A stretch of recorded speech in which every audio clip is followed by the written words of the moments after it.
जैसा आप लोगों को मालूम है, कल प्रेस कॉन्फ्रेंस में हम लोगों ने अन्य बातों के साथ साथ ये भी कहा था कि हम लोग महामहिम राज्यपाल जी से मिलेंगे और एक ज्ञापन सौंपेंगे कि तुरंत ही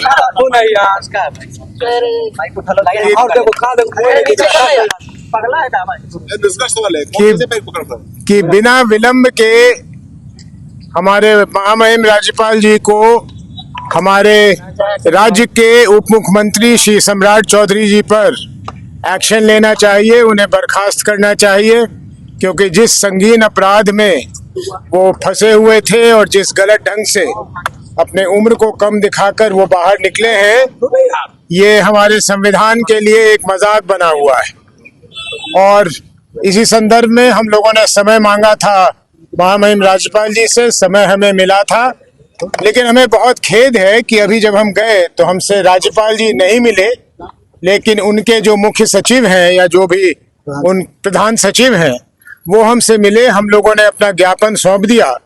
ज्ञापन के साथ साथ उन्हें एक प्रति वो भी दे दी जो पत्र हमने, जैसा कल कहा था, हमने आदरणीय प्रधानमंत्री जी को भी लिख के भेजा है। उनसे भी मांग किया है कि वो तुरंत इसकी जांच करवाकर जो उचित कदम है वो उठाएं।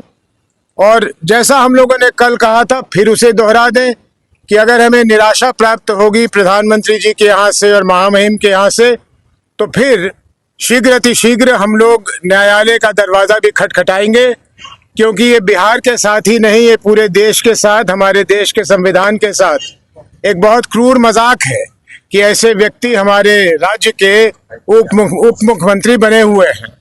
और हैरानी इस बात की है कि शायद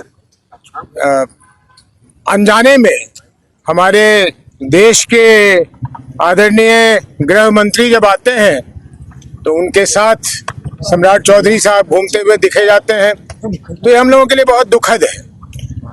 कोई प्रश्न? नहीं, राज्यपाल ने समय दिया था मिलने के लिए, जी समय दिया, नहीं मिले। कोई बाध्यता होगी या उन पे कोई दबाव होगा, नहीं मिले, लेकिन कोई बात नहीं है, नहीं मिले फिर भी हम लोगों ने अपना जो ज्ञापन देना था दे दिया। और मुझे कोई संदेह नहीं, हमें कोई संदेह नहीं कि उन्हें वो ज्ञापन सौंप दिया जाएगा और उन्हें मौका मिलेगा कि उसमें जो लिखा हुआ है उसको वो पढ़े और पढ़ के जो उचित कार्रवाई है वो करे। नहीं करेंगे तो जैसा हमने कहा कि फिर हम न्यायालय का दरवाजा खटखटाएंगे। तो सबसे मिलते हैं, हम खास सबसे, आपसे क्यों नहीं मिले? चलिए, हो सकता है कि हम लोगों में कोई और ज्यादा खास बात हो कि नहीं मिलना चाह रहे हो, तो कोई बात नहीं है। ज्ञापन शिल्पीराज मामले को भी लेकर जी नहीं, ज्ञापन में हमने सिर्फ जो मांग किया है वो किया है। सरकार कुछ इस पे लेगी? इस सरकार से तो उम्मीद नहीं है, लेनी तो चाहिए, लेकिन हमें केंद्र की सरकार से बहुत भरोसा है, केंद्र की सरकार पर भरोसा है। और खास करके आदरणीय प्रधानमंत्री जी जो स्वच्छता की बात करते हैं हमेशा सार्वजनिक जीवन में, उन पे तो हमें बहुत भरोसा है कि वो कुछ ना कुछ कार्रवाई करेंगे। उनको भी ज्ञापन देंगे?